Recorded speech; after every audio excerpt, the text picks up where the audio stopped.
comparison of the treatment of women in House of Dragon and Game of Thrones. In the world of Westeros, women have long been relegated to the shadows, their agency and autonomy constantly threatened by the patriarchal societies that govern the land. However, in the Game of Thrones franchise, a phenomenon that's noteworthy, especially when looking at the original series and its more recent spin-off, House of the Dragon. The original series, Game of Thrones, is criticized for its treatment of women, often depicting them as mere objects, tokens to be fought over by the characters. Characters like Cersei Lannister and Daenerys Targaryen embody this archetype.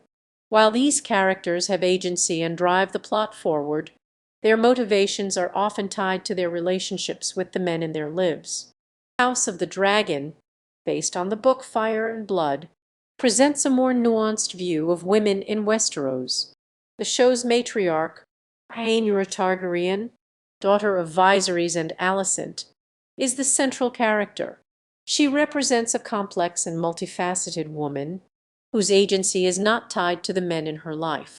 Her motivations and actions drive the plot forward, and she is the true dominant force in the show.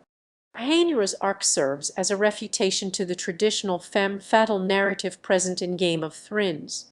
Her desire for power and freedom is genuine, unencumbered by her relationships with the men in her life. The show's portrayal of relationships between women and men is less monolithic, exploring complexities and nuances that were absent in its predecessor.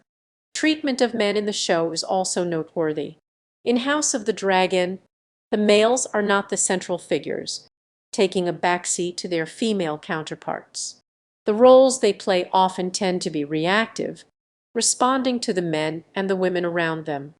This deviation from the traditional power dynamics evident in Game of Thrones signals a shift in the viewing public's expectations regarding women in fantasy media by presenting complex and agency-driven female characters who are not tied to the men in their lives. The show acknowledges the shift in our cultural conversation. House of the Dragon, though often framed as an offshoot of Game of Thrones, presents a more inclusive and realistic portrayal of women in Westeros. This nuance serves as a statement on the evolving societal norms and expectations we acknowledge women and their representation in art.